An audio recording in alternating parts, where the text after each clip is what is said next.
दिन में तू ना हो वो दिन ही नहीं, जिस जीवन में तू ना वो जीवन नहीं। पहला थिस्सलुनीकियों 4 अध्याय का 3 और 7वें वचन। क्योंकि परमेश्वर की इच्छा यह है कि तुम पवित्र बनो, अर्थात व्यभिचार से बचे रहो, क्योंकि परमेश्वर ने हमें अशुद्ध होने के लिए नहीं परंतु पवित्र होने के लिए बुलाया है। तीमुथियुस अपनी सेवा का दौरान यात्रा किया है। यात्रा करके और जैसे ही उन्होंने थिस्सलुनीके गए, वहां की कलीसिया की हालात को देखे बहुत ही उदास हुए और इसलिए पौलुस के पास लौट कर आके वहां की सारी बातों को हालचाल को पूछ रहे हैं और कह रहे हैं वहां की कलीसिया की स्थिति ठीक नहीं है। कलीसिया के अंदर व्यभिचार का पाप चले आया।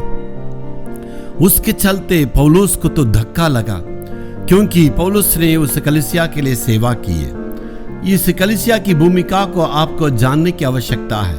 थिस्सलुनीके कलीसिया में वहां के रोमिया रहते थे और यूनानी लोग रहते थे और यहूदी लोग रहते थे, और यूनानियों की संस्कृति के अनुसार वे बहुत ही पापी थे।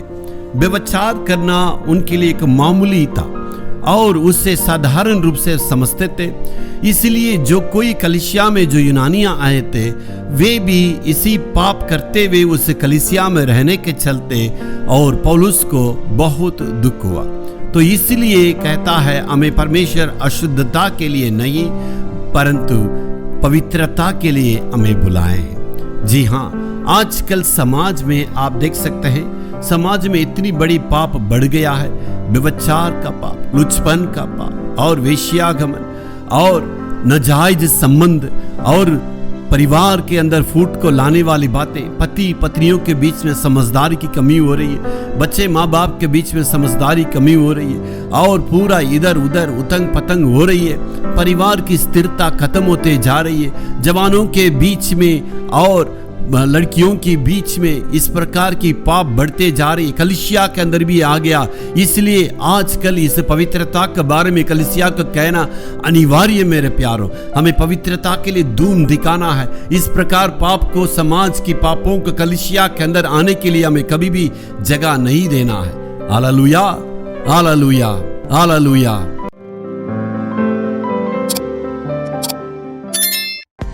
காலைதோறும் கர்த்தருடைய மகிமை வீடியோவை உங்கள் ஸ்மார்ட் போனில் தினந்தோறும் பெற்றுக்கொள்ள நீங்கள் தொடர்பு கொள்ள வேண்டிய வாட்ஸ்அப் எண் 8778504502. கர்த்தர் தாமே உங்களை ஆசீர்வதிப்பாராக.